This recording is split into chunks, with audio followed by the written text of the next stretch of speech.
Welcome, everybody.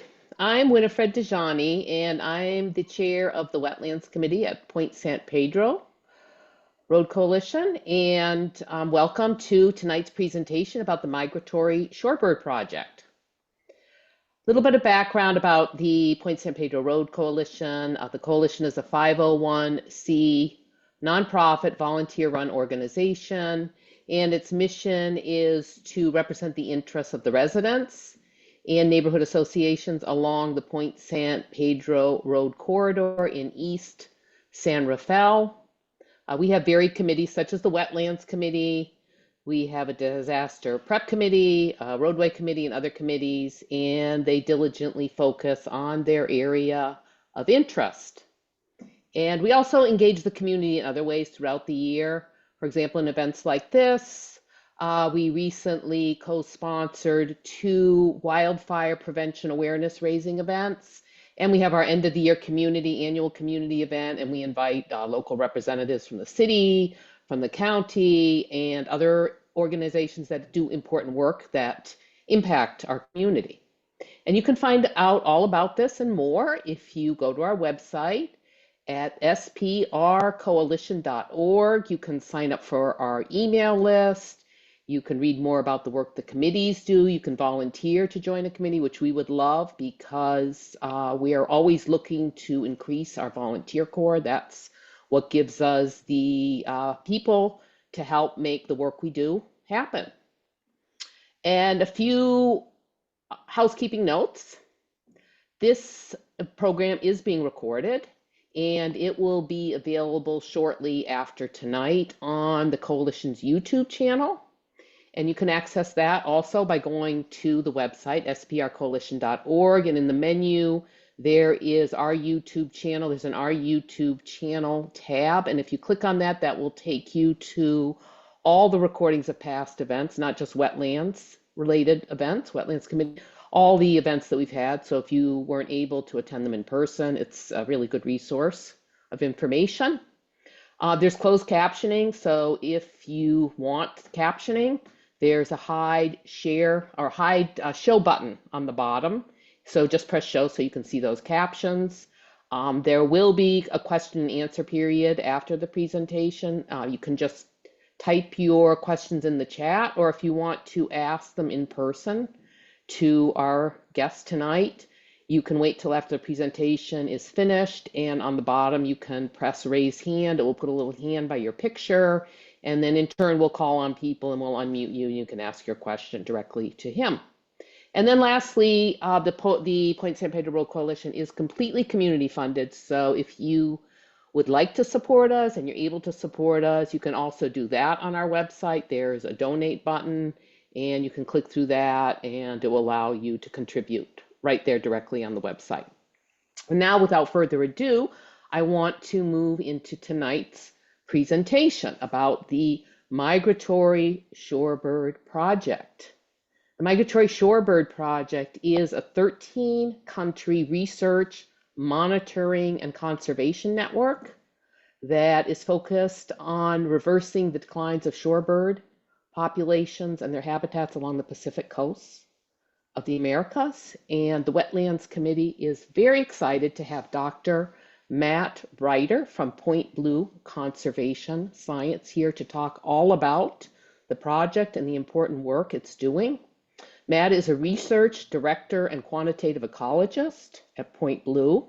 His work focuses on the ecology and conservation of migratory waterbirds and their wetland habitats, using innovative approaches to understand the impact of such threats as habitat loss and climate change across broad migratory landscapes. It's a very holistic effort. So most importantly, on a broad scale, they work to develop and implement a coordinated research, monitoring, and conservation network for migratory shorebirds from Canada all the way to Chile in order to identify conservation priorities for these populations, not only for now, but also in the future.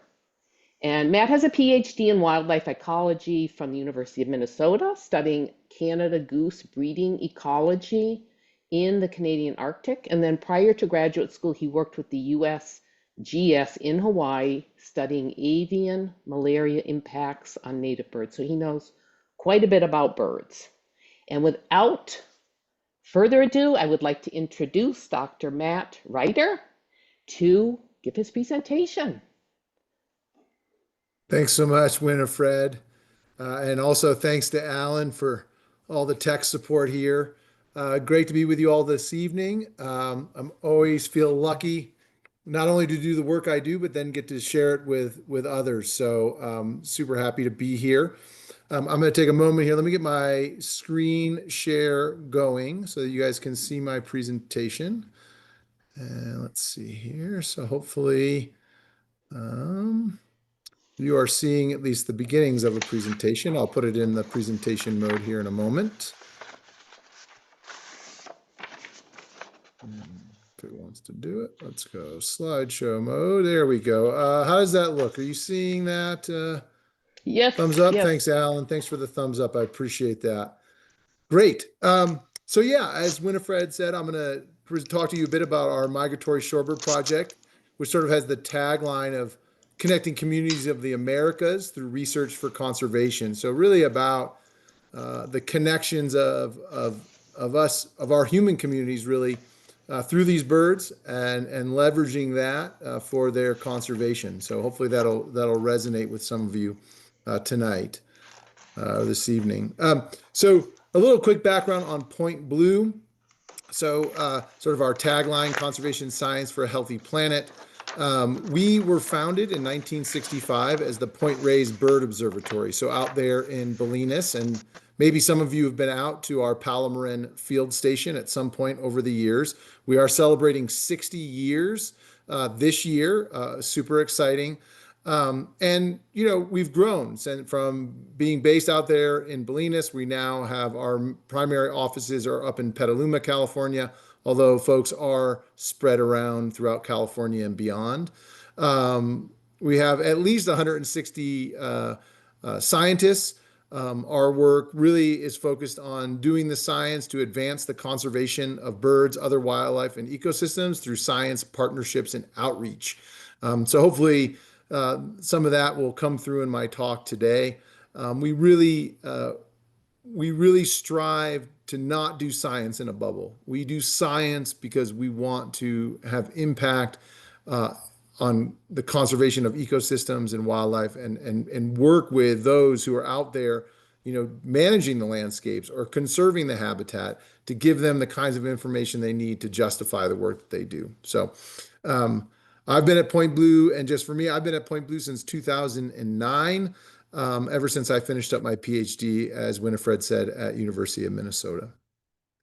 I do want to highlight some of my colleagues that have been instrumental to the development of the Migratory Shorebird Project, particularly in the lower left. That's Catherine Hickey, longtime biologist at Point Blue, along with several others, many others here. These are sort of the leaders of different regions or countries of the project I'll be talking about tonight. And so always like to give them, just recognize that this project, as you will see, is not just me. It's not just Point Blue. It's a whole large group of us really striving to make this all possible. So just a little bit of background on me. You know, I grew up in the Northeast. And one of the things that always fascinated me was watching Canada geese flying north, you know, in the spring and coming back south in the fall, and sort of wondering, like, where are they going and why are they doing this? You know, why are they flying north and flying south? So this whole mystery of migration, you know, why do these birds do it? Why do they go where they go? And as you'll see in a moment, shorebirds are one of the sort of superheroes of migration when we think about it. I used to think, well, okay, these geese, and I studied them in my master's and PhD. Wow, they go big distances. You know, they're going across North America or the United States and Canada. But shorebirds truly are superheroes when we think about migratory behavior, migratory ecology.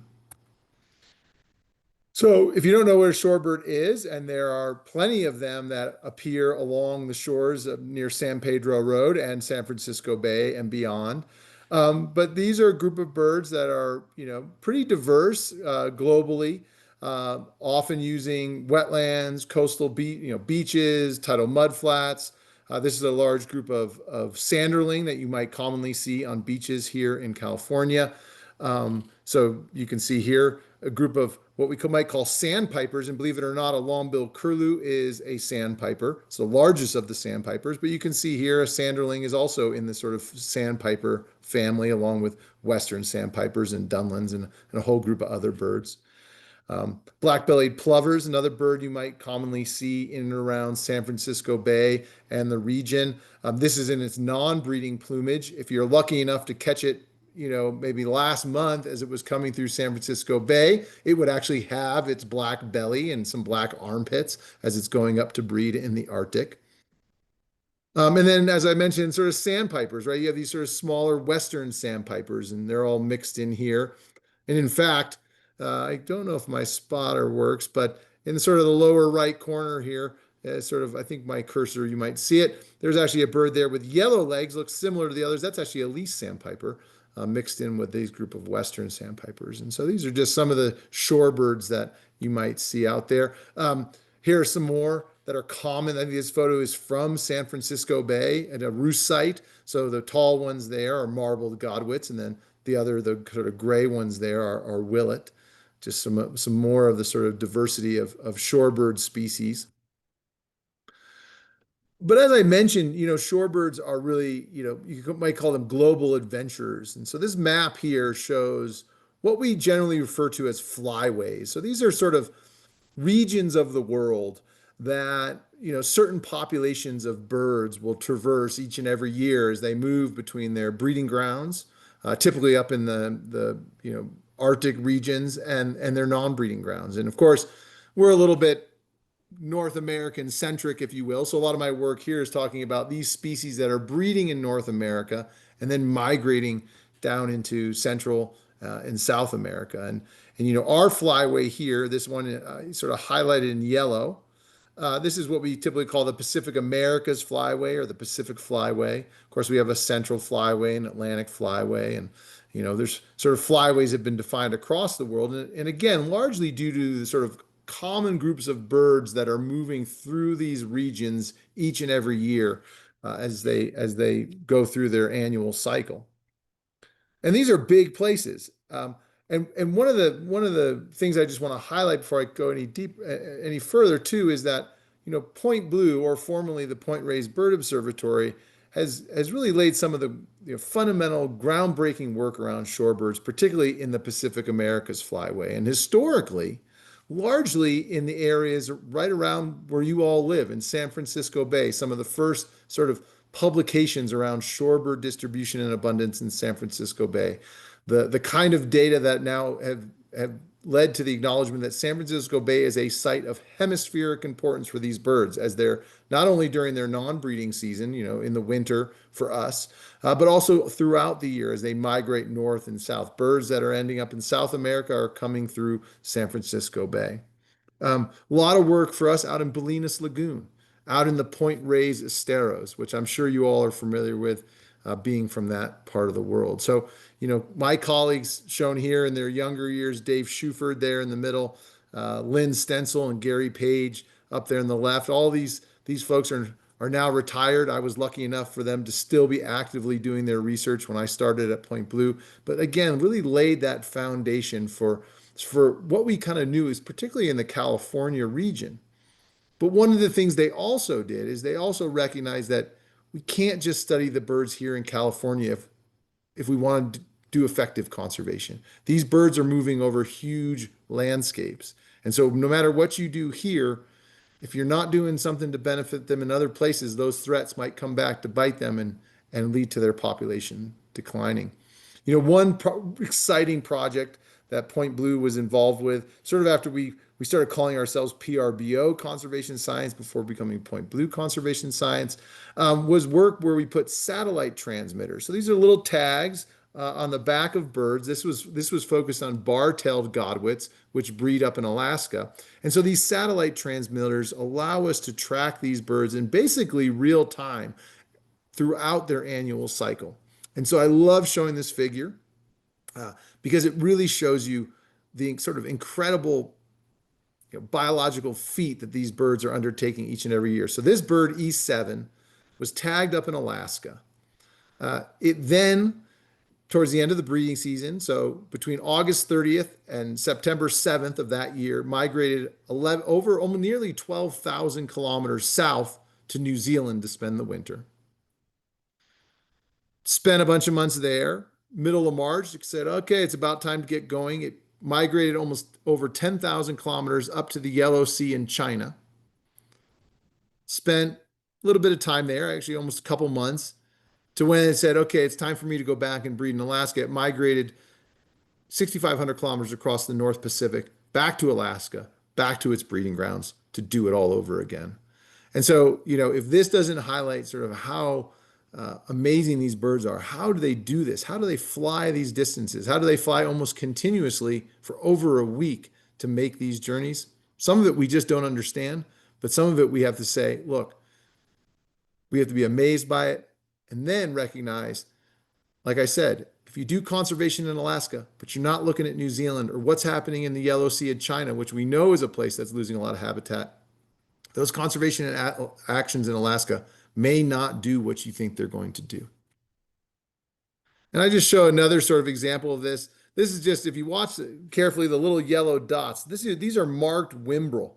So this is another species marked with these satellite tags. You'll see now they're up in their breeding grounds in Alaska, moving south through California, dispersing down onto their non-breeding grounds in North America, Central, South America. And you'll notice they're sort of here for a while. They're actually on their non-breeding grounds for a long period of time each year, and then quickly moving north again to breed, up into the breeding grounds for maybe a month and a half at best, and moving back south. So again, these species moving over huge distances and taking advantage of habitats across huge landscapes, which then forces us to really understand where are they most limited, what's driving their populations, and how do we do conservation that's most effective. Coastal areas throughout the hemisphere are under threat, right? We see that in California, and we see it in a lot of different places, whether it's sea level rise and storm surges, whether it's just increasing human communities recreating at the beach, and whether it's trash and debris. This photo here on the right is actually from Upper Bay of Panama in Panama City, Panama. Maybe some of you have been down there. They struggle a lot in different parts, and even here in California, with trash and organic and inorganic waste that then sort of clutter the habitat and make the food inaccessible for these birds. And things are changing. This is, again, sort of a shoreline map of the Upper Bay of Panama. There's Panama City here on the left. And where the water is, of course, that's the ocean. That's Pacific Ocean. Now, that's today.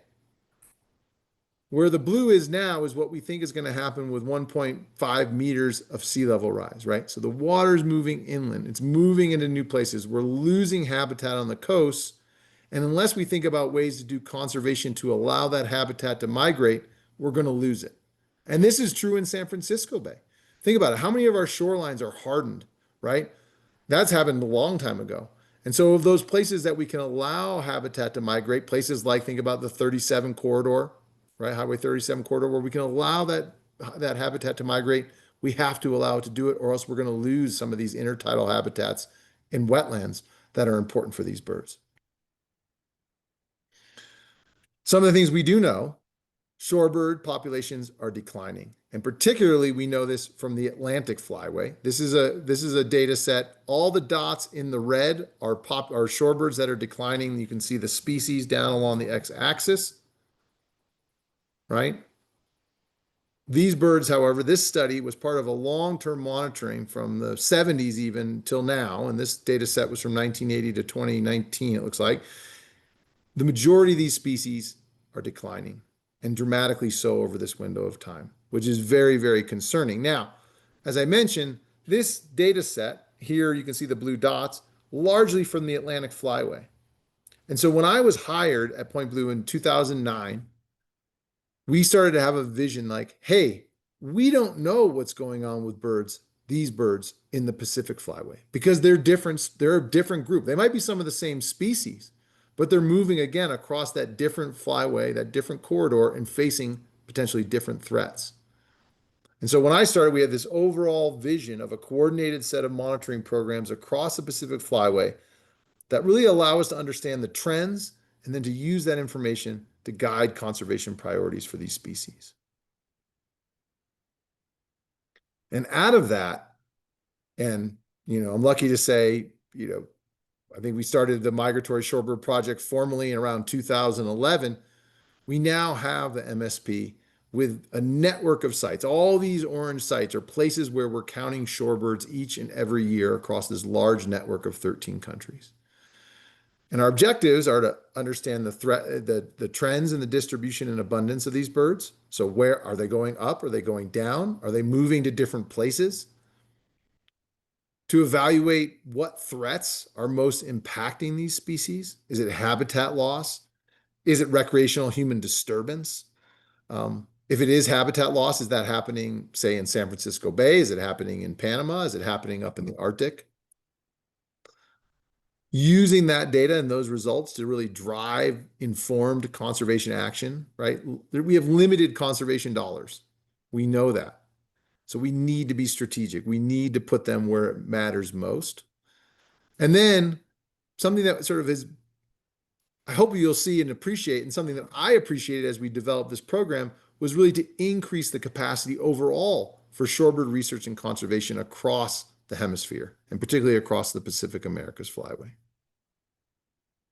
So as of today, we're working with over 50 partner organizations. I actually think it's almost getting closer to 100. If you talk about all the different partners in each and every country where we work, all 13 countries with Pacific Coast shoreline, over 100, 150 wetland sites. And when I say a wetland site, think about San Francisco Bay as a wetland site. Bolinas Lagoon is an individual wetland site. So they vary in size, but there's sort of these complexes of coastal areas and wetlands. We also work at least in the United States, in the Central Valley of California, very important place for shorebirds and the flooded rice and wetlands out there. We're counting millions of shorebirds every year, working with hundreds of volunteers and biologists. As Winifred mentioned, you all rely on volunteers. We do too. San Francisco Bay, the survey that happens each and every November and December in San Francisco Bay is almost 100% volunteers.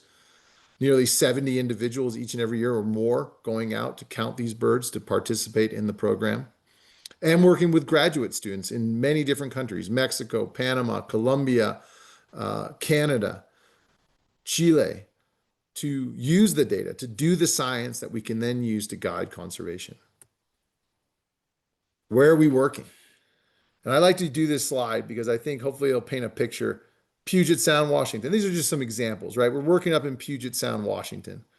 We're working in San Francisco Bay, right? We're out there counting birds on the mudflats in San Francisco Bay. We're working in Panama City, Panama. We're at rural sites, Bocana de Iscuandé in rural Pacific Colombia. Paracas National Park down in Peru. And all the way down into Chiloé Island in Chile, where you're as likely to see shorebirds as you are to see Humboldt penguins. Right? So we're spread, our network is across this huge landscape. And I like this because if you look at what are we all doing? What are they all doing here? They're all looking out at the water. They're looking at the mud flats in a lot of these cases, right? We're looking at the places where these birds are. But they're doing it in these completely different contexts. When you think about landward, when you think about what's behind them, completely different. Puget Sound, we got, temperate rainforest. San Francisco Bay, we've got all the development and different components around the bay. Panama City, almost similar to San Francisco Bay, maybe, 70 years ago, where now all the development is happening down there and growing fast, to super rural places in Colombia, to the deserts of Paracas National Park in Peru. If you've ever been down in southern Peru, it's like Tatooine from Star Wars, if you're familiar with that. To Chiloé Island down in Chile, which, yeah, there's penguins. You don't see those, but it reminds me a lot of some of the places up in the Pacific Northwest or Vancouver Island or something like that. So again, huge network, hugely important to understand the local context, right? Because if we want to do conservation, Point Blue can't just show up here and do the work. We need to work with our partners. And so in all these pictures, these are partners that we're working with, that are local partners in these places that we're able to work with. They collect the data, they do the science, they know the local situation, and they know how to leverage that information to drive conservation. One of the innovative parts of our project is not only that are using volunteers all around the bay and throughout the network, but we're leveraging that information and bringing it together in centralized what we call informatics. So people can use online data entry that brings the information together. It's the only way we could do this project with all the folks out there each and every year collecting data. They can enter it online, sort of like an eBird platform, if you will. If some of you maybe have ever used that, but you can enter the data online. It goes into our data storage that allows us then to rapidly use the information and to share the information back out.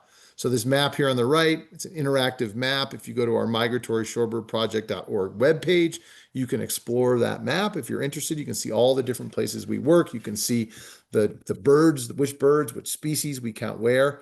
I did bring it up real quick just to kind of look at where are we surveying around San Pedro Road. And in fact, we're actually at more of these ponds that are to the north and south of it. And you can see on the left picture here, that's kind of a broader look at San Francisco Bay.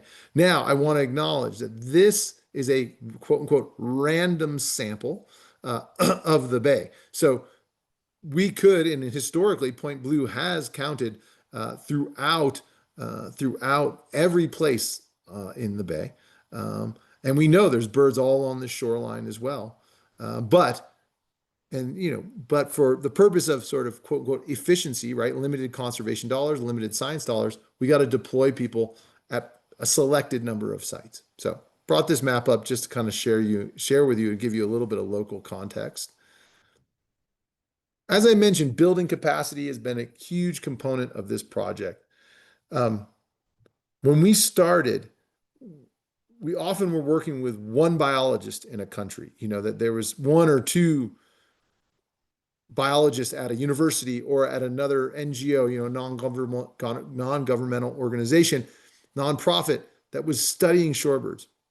And we knew that to do all this work, we were going to have to grow that capacity, and our partners wanted to grow that capacity. And so we started doing trainings, and those went way back.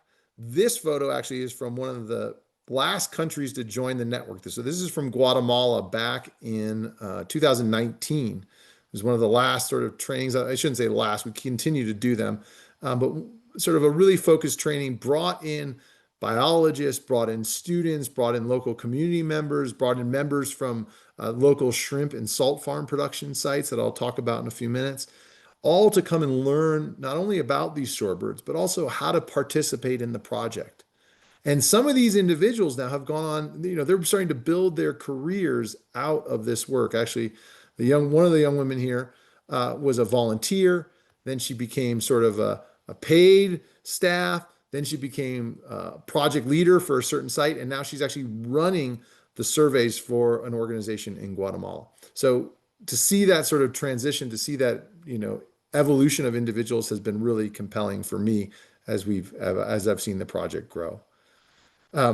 We've helped our partners think about, how do we analyze these data, right? How do we take the information?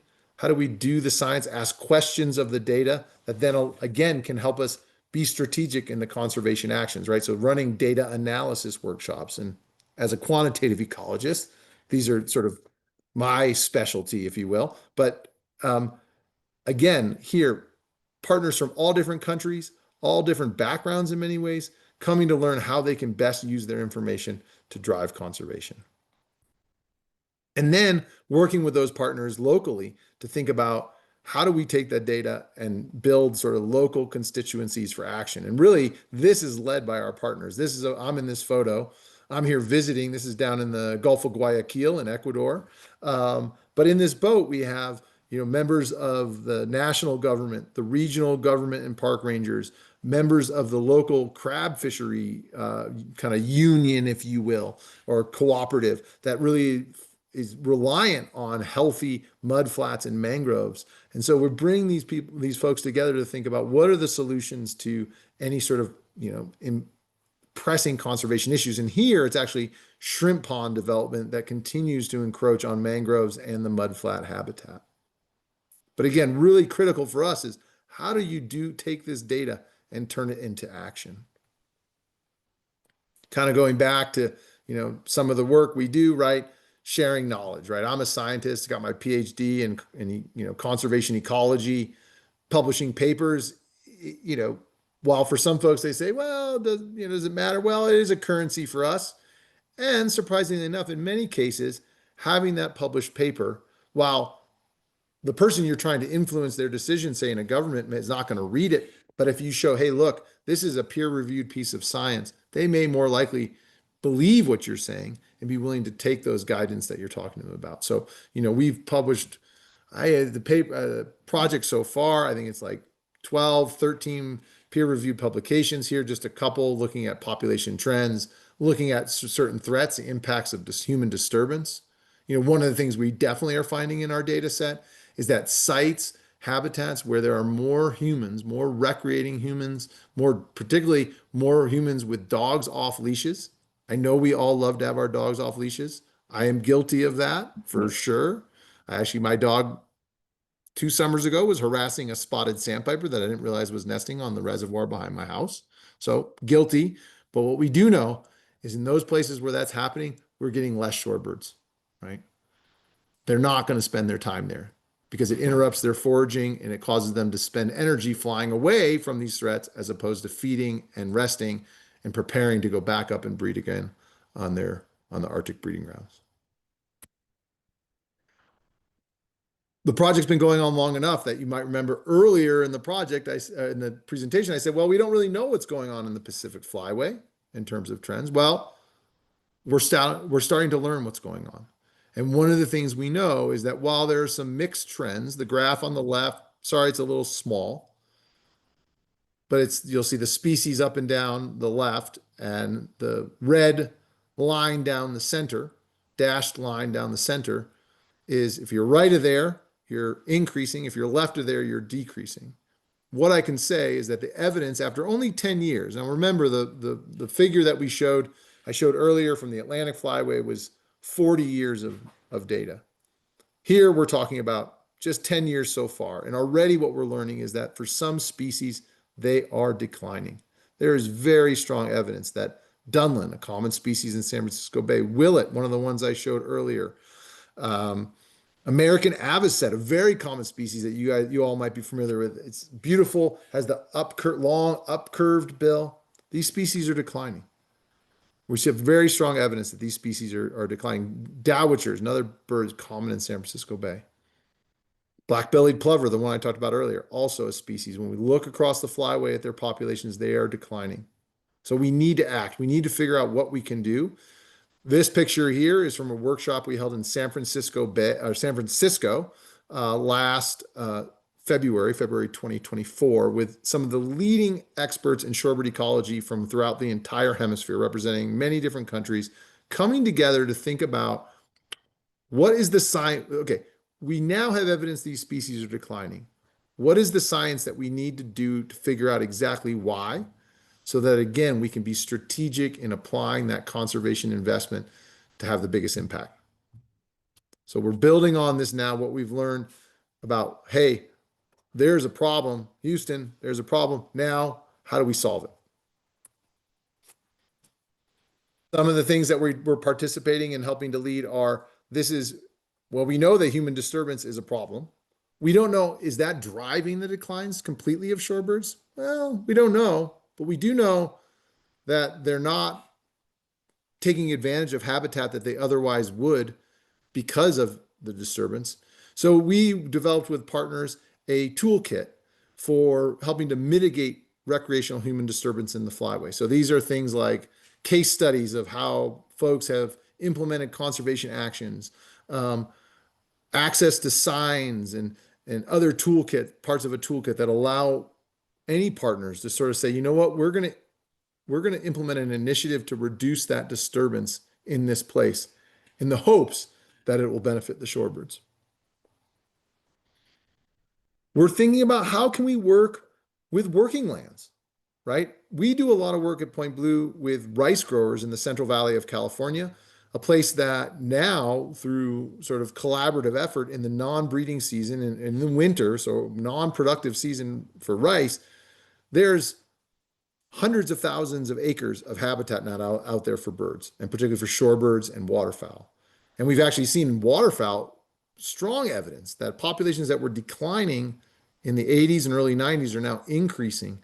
And we think because of that habitat. So similarly, in these places where, okay, shrimp production, like I said, increasing in some places, potentially clearing mangroves in some places. We don't like that. We don't want that. We don't want to see that continue, but we also can recognize that we can try to work with those systems because they are tidal systems, right? That's how the water comes in and out, to see if there's ways that we can work with them to maximize habitat availability for the birds at certain times of year. We're doing that with, that shrimp farm, go back, Aqua Maya, that's a big multinational corporation, but we're also working then with salt farms. And those can be from, hey, it's San Francisco Bay, right? We tried to work for years with the salt farms in South San Francisco Bay, good habitat for shorebirds. Also in places like Honduras, small family salt farms. Here's the Salazar family. I met Julia, gosh, probably 10 years ago, visiting this farm. Julia now, she was a student at that time. She now is one of the leading sort of shorebird ecologists kind of coming up in Honduras and helping to lead sort of this effort of taking what her dad's knowledge of salt farms and wildlife and applying that to some of the bigger farms in Honduras and creating habitat along with productive landscapes. Working in Colombia with our partners there to take our data, take the information, and work with both the local community and the national parks for sustainable use. So down there, these local communities are literally collecting food from the mudflats and the mangroves. And so finding ways that we can balance that need, the need for sustenance and to support the local community with the needs of the birds, which in many cases they already know. But at the same time, we need to work with the national parks so that we can sort of balance that, resource use in the landscape with sort of sustainable use of the landscape and conservation. Our data has led to the designation of important sites in Chile, Honduras, Peru, Ecuador, among others. So Western Hemisphere Shorebird Reserve Network is a designation. San Francisco Bay is a site of hemispheric importance in the WISRN network. First of their kind designations in Ecuador, in Honduras, in Nicaragua, and others. So the data are being used, and these designations, what they allow is they actually require that the community around these sites come together and commit to basically doing no harm, and if anything, enhancing the habitat. So you can't just do this with one actor acting alone. No, they have to work with, hey, the shrimp farmers and the salt farmers and the local community and the other private landowners maybe around this important site to get that commitment and work together to think about how they can do conservation in these places. The trend data that I was highlighting, one of the things is like, okay, how do we use that? Well, we've used it here in San Francisco Bay. We used it in some of the original data from the project back in the 2015 State of the Estuary report. I just finished the analysis for the 2025 State of the Estuary report, which will be coming out, actually, I'm not sure, sometime in the next months, probably towards the end of the year. We're using our data recently. The IUCN updated its global red list. So this is a list that sort of uses all the best available science to identify which birds around the world are in trouble or threatened. Our data went into really updating the status of migratory shorebirds, not in a good way, unfortunately, right? In a way that said, look, we need to pay more attention to these birds. So you could say, well, it's not a good thing you're on the list because you're going down. But if you're going down and you're not on the list, it's probably even a worse thing because no one's going to be paying attention to you. And in similar processes, the Committee on the Status of Endangered Wildlife in Canada, CSIWC, recently updating their priorities. Shorebirds now on the top of the list up there in Canada, which means more conservation dollars will be targeted towards shorebirds. And then SWAP, or State Wildlife Action Plans. So all the states in the United States do these swaps on I forget the iteration, it's maybe 10-year cycle. They're currently doing that now. Our data are feeding into identifying state level priorities for wildlife conservation. So I want to wrap up because I want to make sure there's time for some questions, but I'm going to just share with you one more exciting sort of evolution, let's say, of the Migratory Shorebird Project, or MSP as we like to call it. The MSP Plus Science to Action Grants Program. So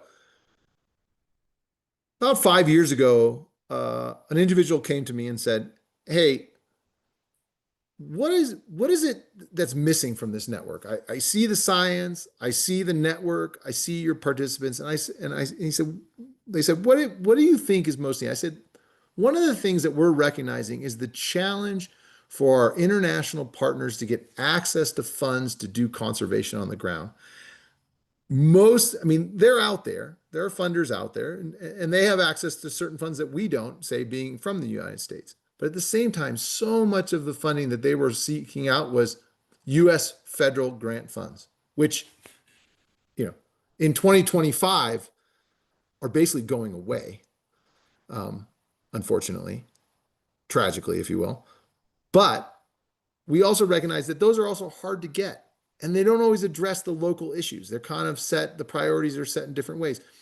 And so I said, look, we need a pot of funds, and it doesn't have to be a huge amount of money, because small grants, or as we would see, small grants can go a long way in many of these places. So we were lucky enough that that individual, that funder, came back to us and said, look, I want to support a grants program to drive this conservation for shorebirds, to leverage the work, to leverage the network, to leverage the data and science to drive conservation in Latin America. So last year, 2024, May 2024, we launched the MSP Science to Action Grants Program. Goal is to invest funds in local people across the Pacific Flyway in Latin America to advance shorebird and multi-benefit conservation, really advance some of the goals of the Migratory Shorebird Project. And these are through projects that can do conservation action or building partnerships and planning, improving conservation knowledge or doing science and data management and sharing that knowledge to hopefully implement conservation actions, to do communication, outreach, and raising awareness, to build capacity and do trainings. Here's some local school children in Guatemala going through sort of a shorebird awareness. And actually, what's cool about this group is that their families all run the local salt production ponds. And so this training, or this, I don't want to say training, this education is really about what are these birds that they see, that they know, that they see every day, or at least they see every day when the birds are there during the non-breeding season.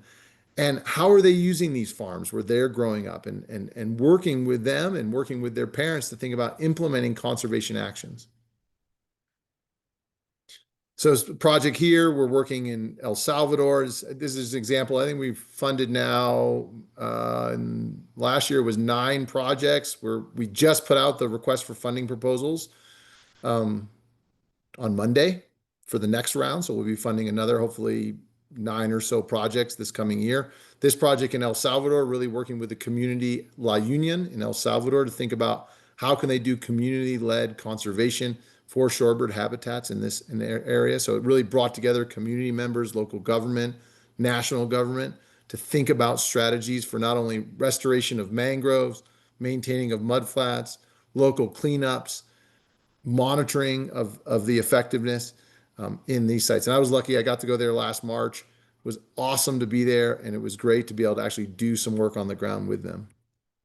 And then also, another example is in Mexico, and working with both indigenous communities in this area, sort of on the Sonoran coast in the Gulf of California, to think about where are the critical habitats, mapping those out, doing educational campaigns for the local communities to think about how do we ensure that we're not disturbing birds when we're there? How can we work in these landscapes at the same time balancing sort of maintaining that habitat for conservation?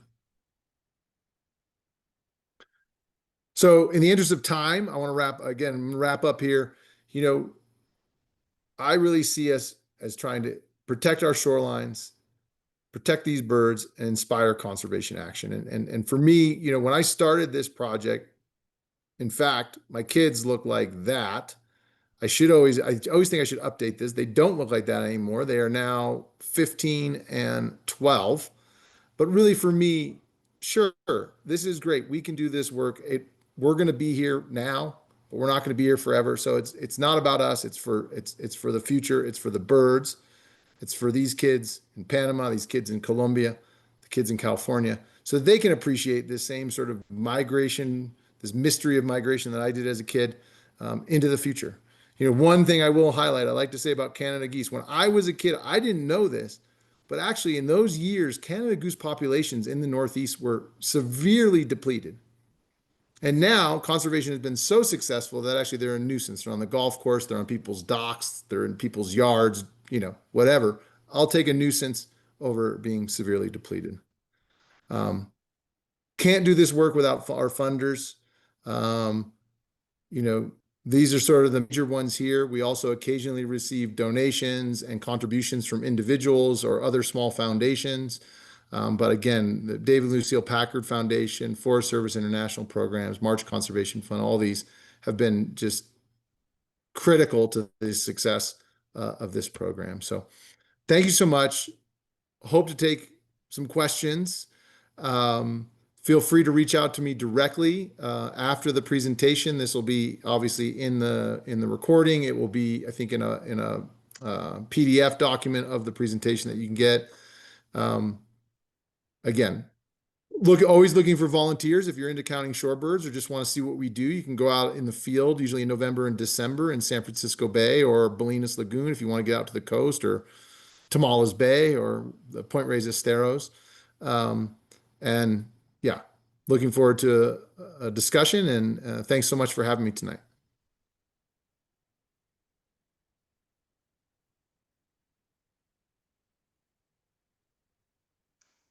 Well, that was so interesting and inspiring, Matt.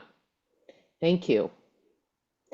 And I would like Thanks, to my open, friend. yeah, it really was. It's just to see, it's something as holistic like that. It makes sense that you really couldn't do it any other way when you see the paths that these birds take. So I would like to give everybody an opportunity to ask questions if they'd like. You can either, well, we have one question already. I'm going to go straight to the raised hand. Arlette Cohen has a question for you. Well, first of all, thank you for your outstanding work and a fantastic presentation. I feel like you've just scratched the surface. It's just wonderful what you guys are doing. So I have two questions, and you can answer them both, and I'll just ask them first, or answer neither, or whatever. The first is that I live in Peacock Gap, close to the San Rafael Bay, which was on one of your slides earlier. And when I moved here almost 29 years ago, in the winter, the bay was just carpeted with migratory birds. And I mean, it was just amazing. And now there's very few. I mean, this past winter, 2 winters, has been a little bit more, but nothing like there used to be. And I'm just wondering, is that just a reflection of the whole sort of larger picture? Or is there something else about our specific neighborhood and area on the San Francisco Bay that you could remark upon? And then the second part was just, I noticed a couple of federal agencies on your funders, and I'm wondering about what relationships you have with U.S. federal government agencies, data sharing and funding, and whether those are endangered, and and there are other countries too that are in your area that are sort of shifting to a more, well, let's just say, a different kind of governance, and whether you're seeing impacts from that. Thank you. Yeah, thanks for the questions. Great questions. And I'm going to try to be like not depressing in these answers, because neither of the answers get me too excited. So very interesting to hear about your observations of declining birds in San Francisco Bay around where you're living, because as I mentioned, we recently did the analysis for the 2025 State of the Estuary report. And I'm also just wrapping up. It's going out for peer review. I think tomorrow we're doing a State of the Birds report for San Francisco Bay with partners at USGS and numerous other entities across San Francisco Bay. So that's got shorebirds and tidal marsh birds and waterfowl and all sorts of things. Well, what I can tell you is that your observations are really supported by the data, at least that we've been collecting over the last. In San Francisco Bay, it's been since 2010 was the first sort of survey. Well, the first survey of our program. The State of the Birds report, I actually was able to use some data back to 2006. And what we're seeing is that, yeah, very dramatic declines in shorebirds in San Francisco Bay. Now, and when I say dramatic, in some of these species, you're talking about 50% of the birds, 50% lower numbers of birds in 2023 than we were seeing in 2006. So half the birds gone. We're seeing that in a lot of places. So is it something that's directly relevant to specific to some condition at San Francisco Bay? We don't know. We don't know that yet. Is it something more widely, some other cause across the flyway? Like I said, that's sort of this next step in our work is really trying to pinpoint where are these bottlenecks? What are potentially causing these birds to decline? We also know in San Francisco Bay, which sort of, and I'm willing, which makes it a little bit of a trickier story and something that we also need to dig in more locally is that there are changing conditions in the bay, right? So there's been restoration projects and various things happening particularly in North Bay and the South Bay. So South Bay, the South Bay salt ponds, they've been breaching those over the last, well, I guess since around 2008, they started that project. We're seeing changes in available habitat. Some of that's going back to tidal marsh, which is actually not good for shorebirds, unfortunately. It's good for other species though. So there's trade-offs. And then in the North Bay, we're also seeing additional habitat. So, and changing habitat. So I guess that's to say is our data definitely mimic or support what you're seeing. Our data from across the flyway are supporting also that it's probably not just San Francisco Bay that's the result driving these declines that we're seeing in the data, but there are changes in San Francisco Bay that we still need to really understand the impacts of those changes. So we'll keep digging in on that, but really, really interesting observations. Now, yes, federal funding has been critical to this program in addition to private foundations. One of the really important funders was the U.S. Forest Service international programs. I didn't realize Forest Service had international programs either 15 years ago when they reached out and said, hey, we really like your project. We'd love to see how we can work with this network of partners. U.S. Fish and Wildlife Service, of course. And yeah, they're all being severely impacted by the change in administration and some of the actions that are happening over the last 5 months, 6 months. We've seen, so for us, we've seen funds, particularly from USAID. As you know, USAID basically was dissolved.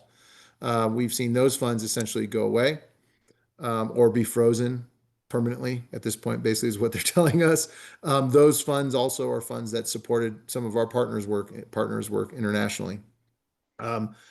Fish and Wildlife Service has fared a little bit better so far for us, but a lot of things are still in flux.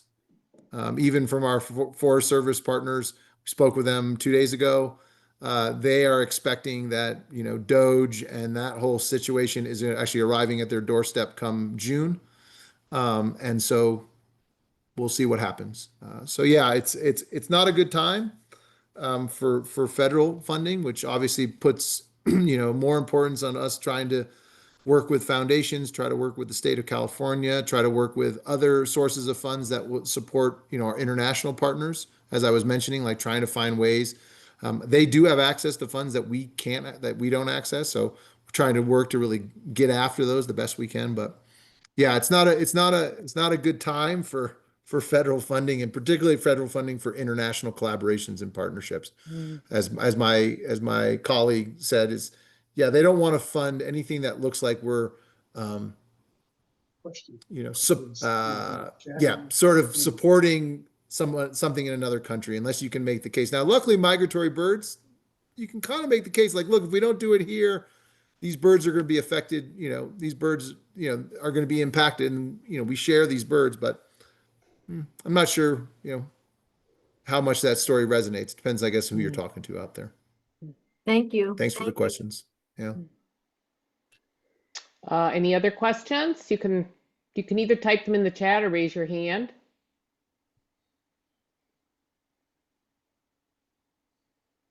Well, I have a question, which is how in such a vast area as the San Francisco Bay do you decide what is the area that's most representative to survey to indicate what the overall trend is in this area? Yeah, great question, Winifred. So in the early 90s, and then again between 2006 and 2008, Point Blue led, along with partners like San Francisco Bay Bird Observatory, you guys might be familiar with them, USGS, Fish and Wildlife Service. We led a comprehensive survey of, I think it's around 350 individually identified units around San Francisco Bay. So that is literally everywhere. So units probably all along the San Pedro Road in that area. And so those really told us, like, okay, if you go count everywhere, here's where all the different birds are, and here's where the habitats are. When we went to start trying to do this, and those were amazing efforts, but took huge amount of work, right? So when we said, look, we need a program that's now going on each and every year so we can really track it through time. Me being the quantitative ecologist said, okay, well, let's look at how can we use this data, this comprehensive data, to sort of inform where to best do surveys going forward. So what we did is we ran a bunch of simulations and did some, quantitative stuff, if you will. I'm sure there's folks here who are probably like, why doesn't he talk about statistics? Tell me about the statistics. But for right now, what we did is we looked at, if you sample at this intensity, some level of, if you go out and survey 200 of the units, 100 of the units, and you may select that sample in some way, can you achieve some objective in terms of detecting those changes through time? And so that's what we did. We basically did that simulation. And what it told us was, if we did 100 of those units each and every year, and we weighted the selection of those units towards places that had more birds in those comprehensive surveys, not totally towards those ones, because we want to survey places where birds might move to, or where there's not so many birds, that we could get a really sort of accurate measure of change through time. And so that's how we ended up selecting those. And so there is it's sort of this stratified random sample of sites. So one of the things that we would love to be able to do, though, is to redraw that sample again. So we did it then, and we've now repeatedly gone to those sites over time. That said, there's some reasons that we would, there's some justification to say, like, look, hey, maybe you should redraw the sample, or try to re-implement those comprehensive surveys for a few years to see if things have really shifted around, and then redraw the sample. But that's kind of a function of funding to implement those massive surveys, and the 3 year, you need at least 3 years of those, and then do it. But yeah, that's sort of, so it's data driven where we go, and we don't go everywhere just because we can't. It's too hard to get enough people to do all those places. Yeah. Okay. Other questions? I have a question.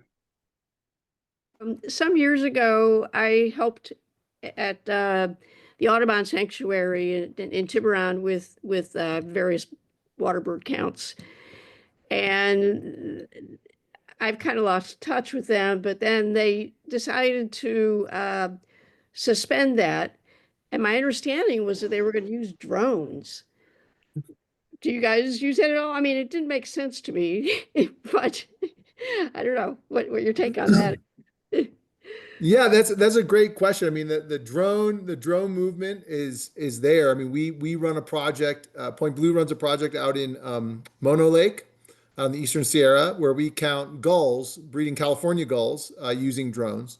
And I know many of my colleagues have been, all of us, I would say, in the shorebird world, just given where shorebirds like to hang out, right? Out in those mud flats that are really hard to get to, that are hard to see. we're all eager to get drone technology to let us do it from the air.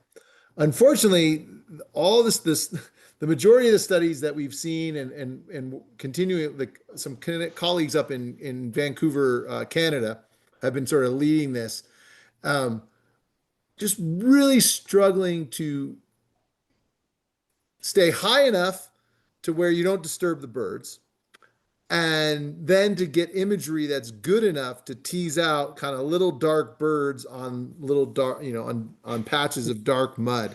So, um, you know, certainly if you want to count, you know, white pelicans that are there behind Winifred, right?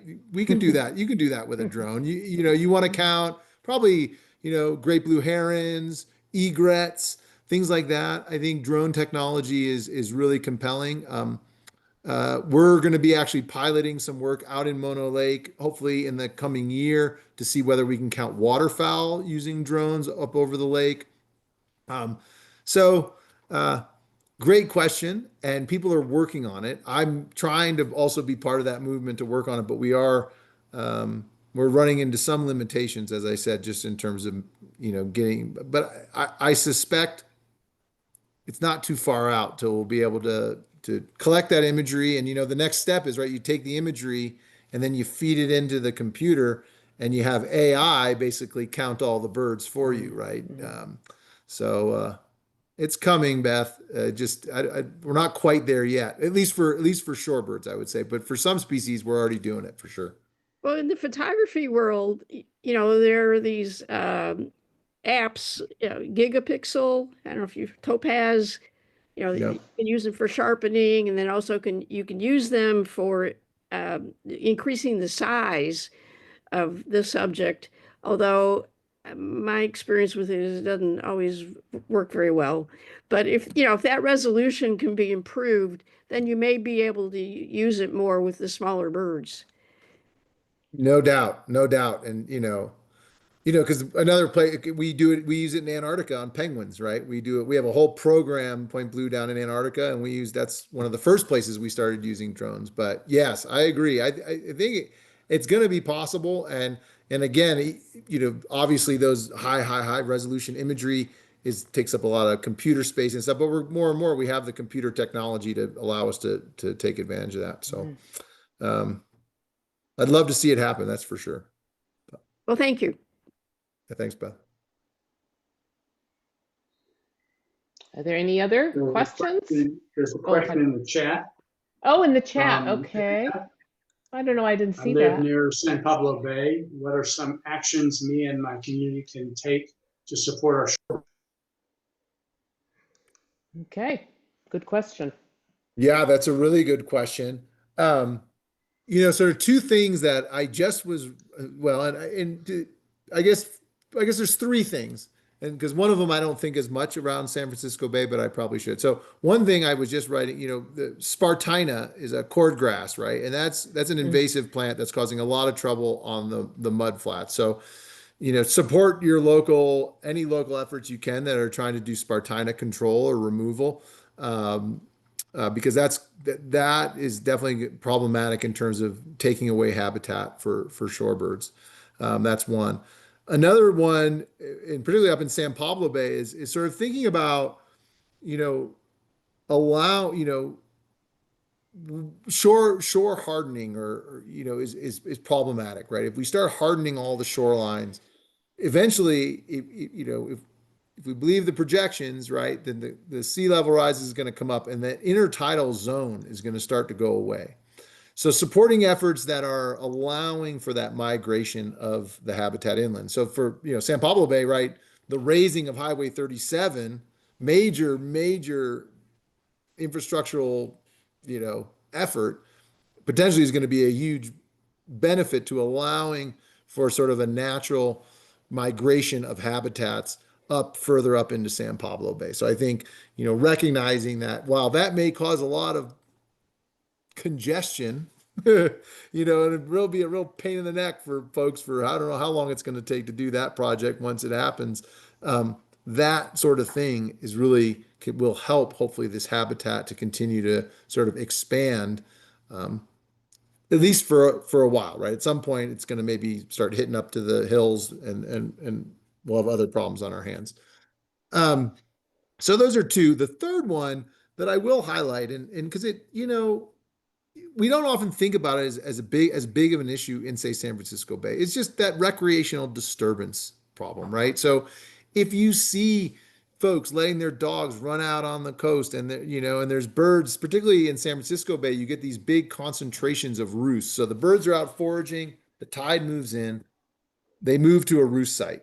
Right what you see behind me on the screen, right? That's some marble godwits and other godwits sort of sitting there roosting. Actually, those aren't marble godwits; they're Hudsonian godwits. Sorry, but either way, they're there on a sort of a roost site, and that's their time of the day to be like, okay, whew, we are resting, we are digesting, and so right, and those roost pockets can be in a lot of different places. Often they're up in some of the just off the shore in some of these ponds that are behind the shore. So, and in San Francisco Bay, the one cool thing about it is so many places in the shoreline are accessible, right? There's bike paths, there's walking paths.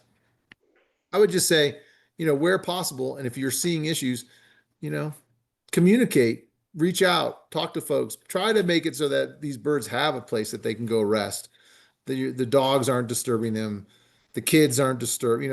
Kids love chasing birds. I love chasing birds as a kid, right? But it's like, we can have fun in different ways. So that would be sort of the third one. And I think that's a kind of a very localized thing. You'll see it if you're out recreating on the shoreline. You might see examples of that and think about other ways to sort of mitigate that in your community. But Winifred, if you will pardon my rather warped sense of humor, a parting thought. Your early slides just amazed me at the incredibly vast distances these birds travel just for a little sex. It is amazing. I don't know. I suppose they must conserve calories while they're migrating, because I don't know how it's 20,000 miles. I don't know. Just the food intake in and of itself is, so I'm just thinking maybe they have a way to, is that true? They slow down their metabolism, or? Yep, they can rapidly grow. I mean, they can put on 30% or more of their body weight for that migration and preparation, right? So it's like if I was like, okay, I'm gonna grow another 100 pounds or something, for a little while, and then I'm gonna shed it all off. But yeah, no, they are, and I think one of the fascinating things in Winifred is how migrations, why, I mean, we kind of know why the birds do it, but why did certain birds evolve to go further than others and further south is still sort of a mystery, right? It's still one of those things that we sort of say, wow, it's really amazing that this happened. And yeah, it's access to resources, right? They need food to sustain themselves. And so if you can fly a little bit farther, you might get a little more food there. We know Arctic areas are super abundantly rich with food in certain times of year. And so, there's definitely those driving factors that are just hard to imagine, that these birds and how they actually ever figured it out in the first place. Like, oh yeah, I'm in Alaska. I'm just going to start flying south, and eventually in a week I'll show up in New Zealand. Yeah. It'll be great. Yeah. So pretty amazing. I'm kind of jealous, actually, except for the hardship they're undergoing. Yeah. No, it's an amazing trip. I was lucky. One year, meetings coalesced where I literally almost followed migration from Colombia, then up to Mexico, US, and then I ended up in Alaska in May. And it was like, wow, to think that they are just doing that each and every year, just up and down, up and down. Yeah, it's just part of their life, basically. Yeah, for sure. Well, if there are no other questions, then I am going to thank you, Matt, for this fascinating presentation. I know somebody already asked how, we could participate in this area, but maybe I know you posted the website information. Is that where people should go if they want to get involved, maybe in the bird counts, even if not here, maybe the broader bird counts that happen in the fall? Yeah, or and they can reach out to me directly. So maybe okay. after this, I'll send you, Winifred, just like some of those the links, Oh, my great, email great, address. right. And happy to share that with anyone. And if in doubt, just reach out to me directly. I try to be good about getting back to folks, or at Okay, least passing that would be folks great. someone on to the right person. So Yeah, yeah, okay. And if people are so inclined also, I'm sure donations are always welcome as well, especially with yes, things being the way they are. yes. And Any donations are more than welcome. We greatly appreciate those. well, thank you so much, Matt. I just love this presentation, and yeah, it was just very motivating. And it's, even though you are struggling, with funding, it's nice to know somebody is undertaking this effort. And yes, for the future, for us, but also down the road. So our children, our That's right. grandchildren, in my case, can enjoy, hopefully, what we're enjoying right now. So in closing, I want Thanks to so much, thank, Winifred. okay, and I want to thank Alan